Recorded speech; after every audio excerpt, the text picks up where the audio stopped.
This video is going to permanently ruin Family Guy for you. Sorry. So the other day I did the unthinkable and watched a full episode of Family Guy's recent season, vertically, on TikTok. I haven't seen much of anything they've put out after that massive ranking a few years back. I ended it completely drained. There was just something about new Family Guy style of writing that I found so lazy. I can only compare the feeling of watching it to having your soul sucked out of your body, just mindless. Now you can probably point to many reasons for why this is. I sure have. The characters being simplified, its lack of edge, the desperation for new ideas, and that's all valid. But in this video, I'm going to be discussing a different aspect of the newer episodes that I've always noticed, but only recently decided to look further into. And I think it's one of the bigger reasons as to why modern Family Guy feels so mind-numbing, at least to me. And it's that they keep making the same joke over and over again. Family Guy, in its 27-year history, has twisted and morphed, reaching a level of post-irony so severe that it now spends more screen time telling you that it's a funny TV show, rather than just being a funny TV show. Let me elaborate. There's no going back from this, by the way. This will ruin the show for you. It's by no means a new discovery, but fuck, if you never noticed this before, then be warned, you will never not notice it from this point on. Your life changes today. I think most can agree that back in its heyday, Family Guy's strongest suit was its incredibly fast pace. Most jokes were quick, snappy, and most importantly, caught you off guard. Compared to other adult cartoons from the time, Family Guy had the advantage of prioritizing jokes over story. If it's funny, it goes in, doesn't matter if it's a non sequitur or not. This lack of restriction in how their gags relate to the story is how they managed to put out episodes in their prime that consisted of hit after hit after hit. Dude, those animals are so funny, they make me want to merge without looking! These are all from the CM episode. And hey, if a joke didn't land, it was all good. There'll be another one in about, 3.4 seconds. They were putting out around 20 episodes of this quality every season. And I don't even like this episode that much. There was some level of expectation for the audience to be in on the joke. The show was so reliant on pop culture, so of course you couldn't expect a viewer to understand everything, but the sheer quantity of gags per minute, that's a real measurement, made it so that there was going to be at least something for everyone. But, there's so many gags in each episode of Family Guy that it must be hard when you're in the writer's room and feeling unsure of whether or not a joke will land. In other shows, a lack of consistent jokes can be forgiven if the story is there to make up for it. There's something else to take away. But Family Guy largely uses its story and characters as a vehicle to drive more jokes. And that's why they've mastered the art of a joke structure I like to call Tell Then Show. And they have fucking abused it. I gotta get to a stool for the one old-timey black guy musician photo anyone will ever know me by. What is Tell Then Show? Well, it describes a comedic technique in which a character explicitly states the premise, outcome, or nature of a joke before the joke itself is depicted. You could call it an example of an anti-joke. I'd say it falls into that category by intentionally using the punchline as the setup. Awkwardly sit here while my mom gives your mom a tour of a house that doesn't deserve one. And this is a room adjacent to the room we were just in. Now, the earlier seasons weren't devoid of this type of comedy, and it's not even a style of comedy I particularly dislike. There are plenty of good examples of it creating some hilarious moments, even in Family Guy. So I'm gonna practice by watching the party from across the street.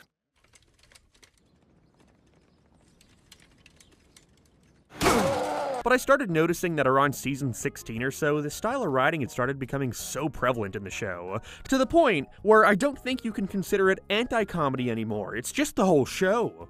Bring in the terrible two involved girlfriends, guys. Let me ask a salesperson for help, like a complete beta. Excuse me, sir? Oh, you're helping someone else. Can I talk to you upstairs for a near-the-vent argument? How dare you buy me? We shake like that epic handshake meme. You got a deal, buddy. I guess it's time to say goodbye to the security guards whose names I never learned. Take care, Captain. Stay golden, Chief. I guess I can watch The Office for so long that Netflix has to ask if I'm still alive. I could keep going. And this may even, not sound like a big deal to you, which it isn't, but fuck me, just try to watch a single episode of newer Family Guy and count on your fingers the amount of times they do this exact same gag. And let me get one thing straight right away. Some of these jokes are funny. This style of comedy can be funny, but then they do it again. Full of the greatest albums of all time and the employees who hate every one of them. Do you have the Eagles' greatest hits? Yeah, it's under O for obvious. And overrated. And again. Say, can we go to the next scene with one of those cinematic sideways wipes they used to do in the 30s? And again. Hey, you want to end the show with a to-be-continued meme? I don't even know what that... And it starts to make you wonder, are they just scared of you not finding their joke funny? That they have to wrap half of them around this meta idea that they are in the joke being lame? I can't tell. But they were doing it so much, I couldn't watch any new episode without picking up on the sheer volume of jokes that consists of characters explaining the punchline before showing it. I'm gonna spend most of the time here finding the courage to hold an iguana. Here he is. I'm not sure I'm ready. And it made me start to question why I find this joke structure so ill-fitting of Family Guy, at least at this frequency. And then it hit me. This type of joke is the complete antithesis of Family Guy's humor. It is anti-Family Guy. Starring Retap. I've said it before, but Family Guy is at its best when its jokes are primarily following the most basic joke structure. Character sets up joke, we see it play out, punchline, easy stuff. It's not a rule, obviously, but I always felt Family Guy stood out by adopting a 3-panel comic approach, with Seth MacFarlane having drawn these comic strips ever since he was a kid. You can break so many of the show's most iconic moments down to this from the very first cutaway. You know, most of the world's problems stem from poor self-image. Everything about this joke can be condensed and not lose what made it funny. Lois talks about someone's poor self-image causing problems. We cut to a weak and wimpy Hitler who is looking angrily at a cartoonishly buff Jewish guy surrounded by women. It's quick, it's absurd, but most importantly, neither of these segments could work without the other. If the characters just so happened to be at a gym and the camera panned over to show this interaction, it would mostly just be confusing. Lois's comment adds to the gag, especially comparing Meg wanting lip filler to Hitler. And without the visual, well, it's not even a joke at that point, it would be incomplete. And that's because the setup is vague enough that it doesn't indicate what the joke will be. And that is the genius of the cutaway gag. Not all follow this structure, some are a bit longer of course, but generally I'd say the strongest thing a cutaway can bring is the element of surprise. It's a complete grab bag, you never know what you're gonna get. Family Guy cutaways let you ponder for a split second. What does this mean? What is this building to? When Brian says, Boy, that was more disturbing than that cartoon I saw the other day. you have no idea what that could possibly be. You could be in for literally anything. And then you get the payoff.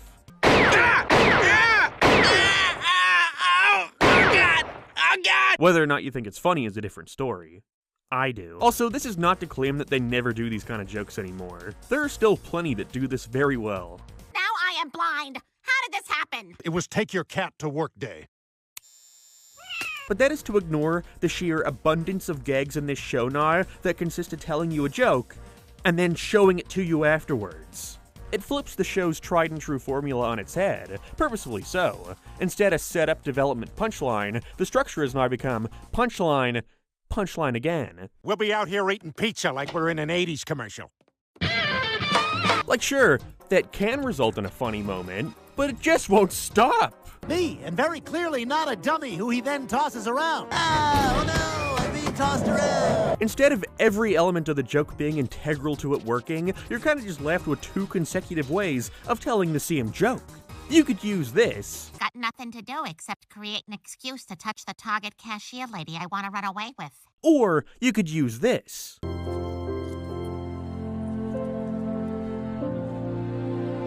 And you're basically getting the same thing. There's no benefit in including them both aside from the slight absurdity that they would bother telling you the punchline before showing it. It's like, okay, take that Bugs Bunny cutaway from earlier. If that joke were structured in the same way as these gags that plague New Family Guy, it would probably go something like this. Welcome to my Family Guy roleplay channel, subscribe. Oh, this must be that new Looney Tunes where Elmer Fudd finally kills Bugs Bunny. And then they just show it. Like, that is not an exaggeration. They do this shit all the time. I'll say Brick Baker's gonna win easy. Look, he's leaned back with his feet up, confidently whistling. You could have easily cut half that out. I'll say Brick Baker's gonna win easy. Look.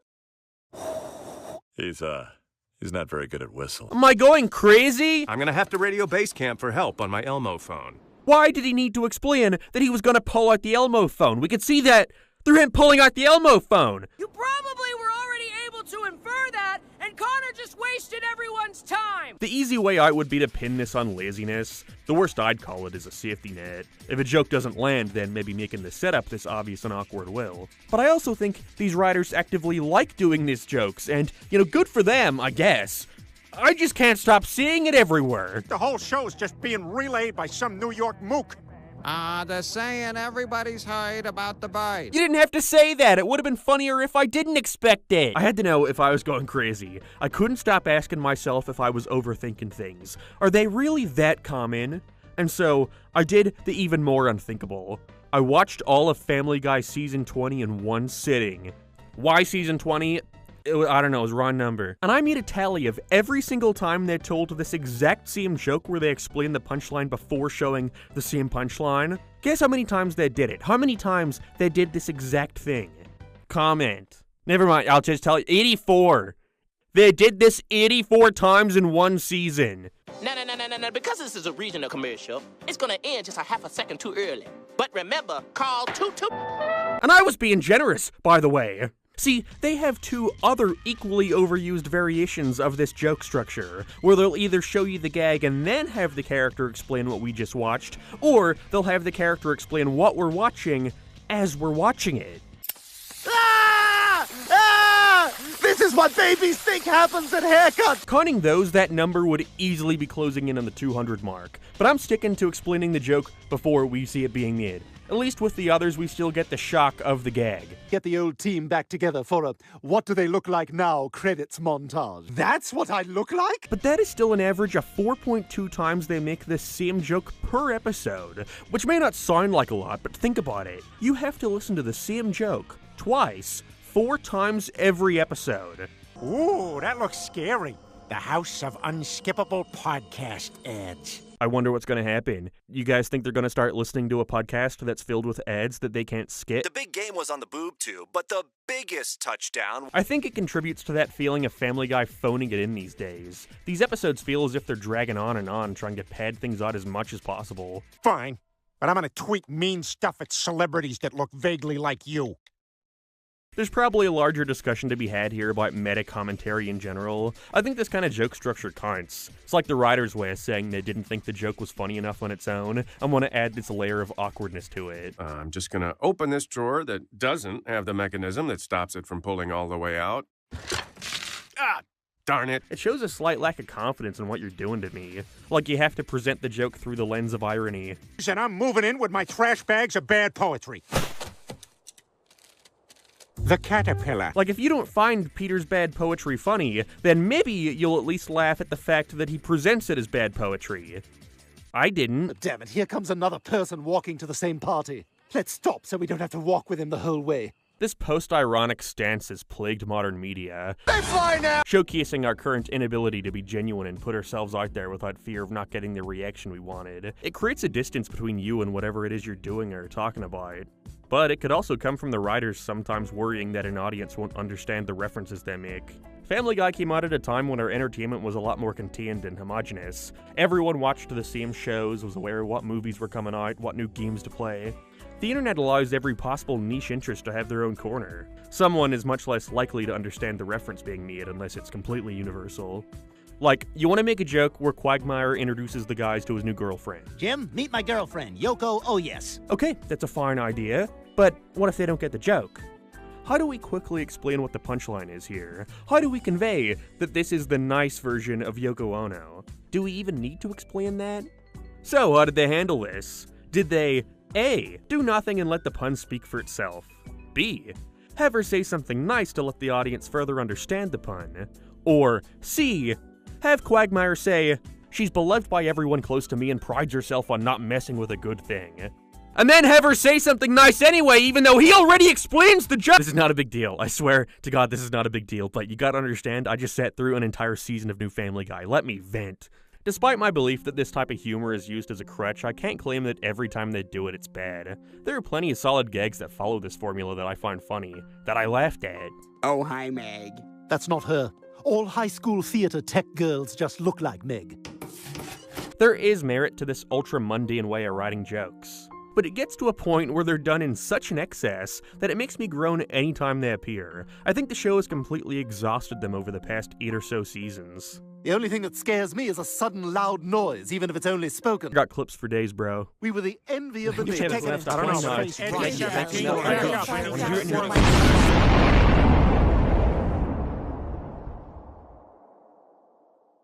Every show has their own unique voice.